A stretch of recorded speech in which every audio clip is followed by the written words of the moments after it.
साधु संत है हमारे, लेकिन फिर भी बाबा साहब के अनुयायी है। ये ठेकेदारी प्रथा खत्म होनी चाहिए, जिससे कि एम्प्लॉय का जो मैं डॉक्टरी की किताब पढ़ रहा हूँ, मैं 12 पढ़ूंगा मास्टर हो जाऊंगा मैं जैसे। और मैं दिल्ली विश्वविद्यालय में कार्यरत हूँ था।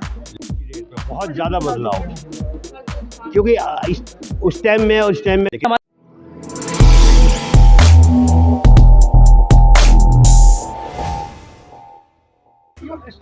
नमस्कार, मैं विजय कुमार पुनिया, आपका हमारे चैनल पर स्वागत है। मैं खड़ा दिल्ली यूनिवर्सिटी के अंदर और यहाँ पे बाबा साहब डॉक्टर भीमराव अम्बेडकर की 133वीं जयंती मनाई गई और हमारे साथ पूर्व प्रधान भी और वर्तमान प्रधान जो दिल्ली यूनिवर्सिटी के SC/ST के हैं, उनसे बात करते हैं। पूछते हैं सर, सबसे पहले तो आपसे बात करूँगा, थोड़ा परिचय दीजिए अपने। मेरा नाम मनोज कुमार है, मैं शामलाल कॉलेज में एज ए सेक्शन ऑफिसर के नाते से कार्यरत हूँ। दिल्ली विश्वविद्यालय SC/ST एसोसिएशन है जो हमारी, ये एसोसिएशन के नाते से मेरे जो है अध्यक्ष की जिम्मेवारी है। और आज जो कार्यक्रम हम लोगों ने करा, ये कार्यक्रम हम लोगों ने बाबा साहब को समर्पित, बाबा साहब की याद में किया। बाबा साहब को पूरा देश जान रहा है, पूरा देश मान रहा है। 133वीं वर्षगांठ पे भी जिस व्यक्ति को याद किया जा रहा है, वो व्यक्ति कितना व्यक्तित्व, उसके कितना महत्व है, ये आप समझ सकते हैं इस बात से आप सर। तो कुछ और बता के बाबा साहब को लेकर दो बातें, एक ऐसी जो समाज जाने और उसको फॉलो भी करे। देखो, मैं सबसे बड़ी बात ये कहता हूँ, मेरी विचारधारा किसी से भी मिलती हो, मैं किसी भी संगठन में कार्य कर रहा हूँ, लेकिन जहाँ मेरे बाबा साहब का कार्यक्रम हो, मेरे को वहाँ उपस्थित होना चाहिए। मेरे को कम से कम दूसरे की बात भी सुननी चाहिए, केवल मेरे को अपनी बात नहीं कहनी चाहिए, मेरे को दूसरे की बात भी सुननी चाहिए और उस कार्यक्रम में जरूर जाना चाहिए। चाहे वो ये हमारे साधु संत है ना जी, साधु संत है हमारे, लेकिन फिर भी बाबा साहब के अनुयायी है। ये हमारे प्रधान जी हैं, लेकिन फिर भी बाबा साहब के अनुयायी है। साधु संत को कहाँ होना चाहिए? मंदिर में, है ना जी, परंतु वो यहाँ पर क्यों? बाबा साहब के अनुयायी है। तो मैं ये मानता हूँ, मैं चाहे किसी भी समाज से हूँ, मैं चाहे किसी भी जाति से हूँ, मैं चाहे किसी भी पद में हूँ, मेरे को जहाँ पे बाबा साहब का कार्यक्रम हो, उसको सफल बनाने के लिए अपनी तरफ से कभी मैं अपना, देखो मैं आपको सीधी बताऊँ, वो व्यक्ति कभी भी ये नहीं कह सकता जो अपनी करता है। वो व्यक्ति कैसे अपनी कह सकता है?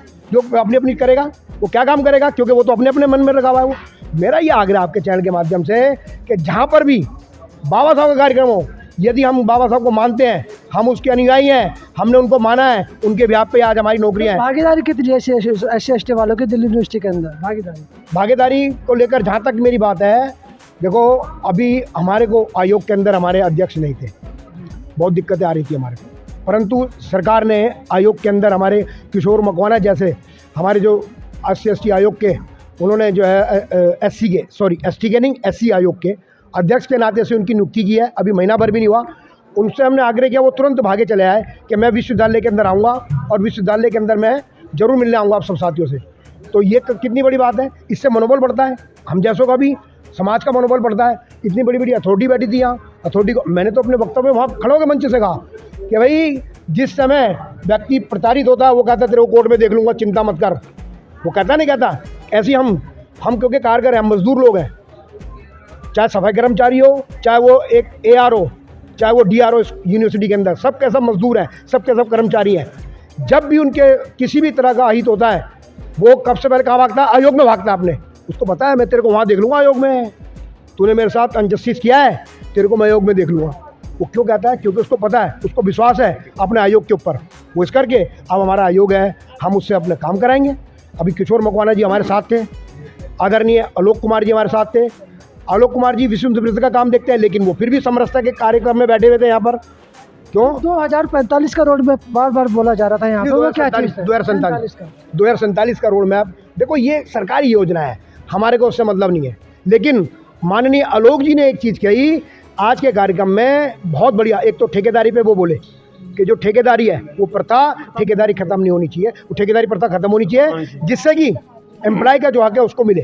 नंबर 2, उन्होंने ये कहा जब तक SC समाज आरक्षण के बारे में नहीं मना करेगा, तब तक उसको SC समाज को उसका हक मिलना चाहिए और SC समाज को जो उसका हक है वो मिलना चाहिए। ये उन्होंने कहा। रिजर्वेशन जो है वो अधिकार है, वो अधिकार है हमारे को अधिकार दिया बाबा साहब ने। आप ये देखो, एक व्यक्ति है, वो जो आदमी, एक तो है अब महाराज जी के साथ आप 21 साल के बच्चे को दौड़ाओगे, क्या होगा? अब एक आदमी को आपने दिया ही नहीं आज तक, वंचित है, उसको दिया ही नहीं आपने आज तक, जब देने का समय लेने का समय आया तो उसको कह रहे तो स्पर्धा में आ जा, कहाँ से आ जाएगा वो? एक आदमी 52 साल का वो 21 साल के बच्चे के साथ दौड़ में जीत जाएगा? तो सर मेरा ये आग्रह है आपके चैनल के माध्यम से, मैं ये बताना चाहता हूँ कि ये जो कार्यक्रम हमने किया, ये एक तरह से हमने पूरी यूनिवर्सिटी को दिखाया है कि दिल्ली विश्वविद्यालय का जितना भी SC/ST एम्प्लॉई है वो सब यूनाइट है, वो सब एक है, वो सब बाबा साहब में आस्था रखता है, इस संस्था के अंदर आस्था रखता है। ये मेरा छोटा भाई इधर आ भाई, इधर आ, ये मेरा छोटा भाई, ये सफाई कर्मचारी है यहाँ पर, ये सफाई कर्मचारी के नाते से काम करता है, सुबह से यहाँ पर झाड़ू लगा रहा है, मेरे साथ खड़ा है ना, मेरा भाई है ये। तो जब इसका हक है उसको इसका हक नहीं मिलेगा तो वो कहाँ जाएगा? ये देखो ना जी, हर आदमी चाहता है कि मेरे को सम्मान मिले, हर आदमी चाहता है मेरे को मेरा अधिकार मिले, हर आदमी चाहता है मेरे को इज्जत से रोटी मिले, क्यों नहीं चाहता? हर आदमी की ज़रूरत है वो। तो मेरा ही आपके चैनल के माध्यम से फिर दोबारा मैं कह रहा हूँ, निवेदन है कि इस बात को हमने एक प्रयास करा, एक प्लेटफॉर्म पे हमने अथॉरिटी तक बात रखने का प्रयास करा है, हमने समाज को जागरूक करने का प्रयास करा है कि बाबा साहब ऐसे व्यक्तित्व हैं जो हमें कितना कुछ दे के गए हैं। देखो, लोगों को अगर कार्यक्रम नहीं करोगे ना जी, लोगों को जानकारी नहीं होगी। आप देखो बार बार आप कोई भी ग्रंथ पढ़ते हैं, कोई गाथा पढ़ते हैं, आप उसके अंदर मास्टर हो जाते हैं। सपोज करो मैं डॉक्टरी की किताब पढ़ रहा हूँ, मैं बार पढ़ूंगा मास्टर हो जाऊँगा मैं, जैसे डॉक्टर धनंजय थे हमारे आए थे। वो आजकल चर्चा पहले के संविधान खतरे में भी बोला जा रहा है, कह रहे कि हेगड़े ने बोला कि 400 सीट पार होगी तो संविधान को बदल देंगे। देखो भाई, संविधान एक बात हो रहा है, ये सारी की सारी अब इलेक्शन चल रहा है, आपको पता है, हर कोई चाहता है मैं जीतूं, मैं आगे, मैं जीत जाऊं, मैं बन जाऊं, है ना जी। आप ये देखो जो बात करते हैं, एक ऐसी पार्टी में नाम नहीं लूँगा, उस पार्टी ने जो मुसलमानों के वोट तो लेती है, परंतु मुसलमान के लिए कुछ भी उसने अपने फॉर्म में नहीं लिखा। आप देखो ना सर, उसने एक शब्द नहीं, जो उसका नोट पैड जो उसने अपना पूरा वोट दिया है, उसने एक शब्द उसमें लिखा कि भाई मैं इस जाति के लिए इतना कार्य करूँगा, नहीं लिखा उसने, और उनका वोट उसको सबसे पहले चाहिए। तो मेरा आपसे ये आग्रह है, किसकी तरफ इशारा? मेरा किसी की तरफ इशारा नहीं है, मैं बता रहा हूँ आपको, मेरे को कोई मतलब नहीं, किसी पार्टी से कोई मतलब नहीं हमारे को। हम ये चाहते हैं हमको हमारा हक दे दो, हमारे को किसी पार्टी से कोई लेना देना नहीं है। हम ये कहते हैं हमारा हक है, हमें दे दो, दूसरे का हक भी मत मारो। हम ये कहते हैं, हम ये नहीं कहते कि इसका हक मार के हमारे को दे दो। क्यों भाई? हमारा जो हक है, हमारे जो 7वें नंबर पर हमारी पोजीशन बनती है रोस्टर के अकॉर्डिंग, हमारे को 7वां नंबर हमारा दे दो, हमारा 14वां नंबर हमारे को दे दो, हमारा 21 नंबर हमारे को दे दो। हम ये कभी भी नहीं कहेंगे कि जी मेरा जो है जी मेरे को दे दो जी, पहले मेरे को दो जी, नहीं, जिसका जो हक बनता है उसको हक दो, परंतु हमारा हक नहीं मानना चाहिए। बाबा साहब की बातों को फॉलो होना चाहिए, आप जो बिल्कुल होना चाहिए सर। देखो आपको बताऊं मैं, अगर बाबा साहब की बात को फॉलो नहीं करोगे ना जी, अराजकता फैल जाएगी देश के अंदर, अराजकता। अरे भाई, संविधान से तो देश चलता है, कोई भी देश हो उसके लिए अगर संविधान नहीं होगा, है ना जी, कोई एक रोड मैप नहीं होगा, आप कैसे चल दोगे? सपोज करो आपको जाना है यहाँ से मथुरा, आपका रोड मैप ही नहीं है, कैसे जाओगे आप? ऐसे एक देश को चलाने के लिए उसका संविधान जरूरी है, उस देश को चलाने के लिए, उसको बताने के लिए कि तेरे को अगर तू ये गलती करेगा तो तेरे को इसको यहाँ पनिश किया जाएगा। चलो बात करते हैं वर्तमान जो पूर्व थे प्रधान यहाँ पे दिल्ली में, उनसे बातें हैं, तो आप भी थोड़ा बताया आपके समय में अम्बेडकर जयंती मनाना कितना मुश्किल था, या कोई दिक्कत आती थी या नहीं आती थी? पहले मैं अपना परिचय दे दूँ। हाँ, मेरा नाम कृपाल सिंह है और मैं दिल्ली विश्वविद्यालय में कार्यरत था, लेकिन 10 साल हो गए मुझे रिटायर्ड को। रिटायर होने के बावजूद भी मुझे यहाँ पे याद किया जाता है, बुलाते हैं, कोई फंक्शन हो, कोई कार्यक्रम हो हमारे SC/ST का, तो मुझे बुलाया जाता है। कोई सलाह मांगते हैं, उन्हें सलाह भी दी जाती है कि हम उस टाइम हमने कितना स्ट्रगल किया, कितनी मेहनतें करी है। तो हमारे समय के अंदर SC/ST क्या कोई संगठन नाम की कोई चीज़ ही नहीं थी दिल्ली विश्वविद्यालय के अंदर, पहले नहीं थी, बिल्कुल नहीं थी। SC/ST यूनियन ही नहीं थी।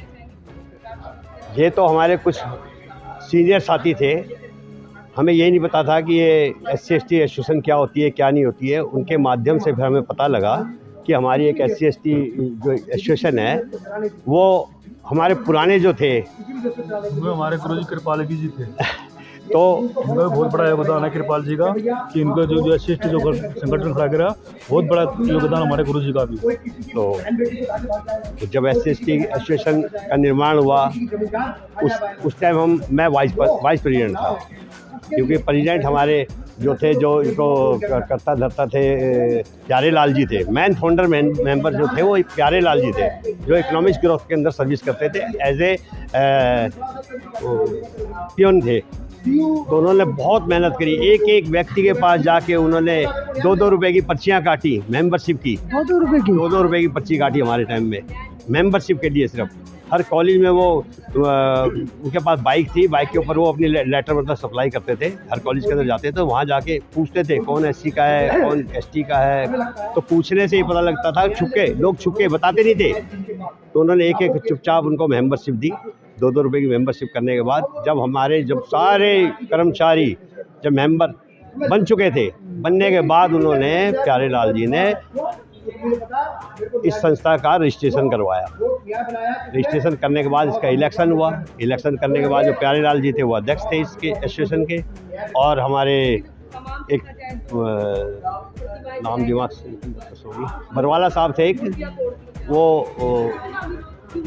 वो बरवाला साहब अध्यक्ष बने थे और ये जनरल सेक्रेटरी बने थे, सॉरी। तो उस वक्त हमें इतना ज्ञान नहीं था। उसके बाद धीरे धीरे एक्सपीरियंस हुआ। उसमें मुझे वाइस प्रेसिडेंट लिया गया। मैंने उसका दायित्व निभाया। दायित्व निभाने के बाद मैं बहुत साल में चलता रहा इसके साथ। उसके बाद उनका देहांत भी हो गया, हमारे जनरल सेक्रेटरी प्रेसिडेंट का। उसके बाद फिर इलेक्शन आए तो और भी कई सारे मतलब जनरल सेक्रेटरी और प्रेसिडेंट बने।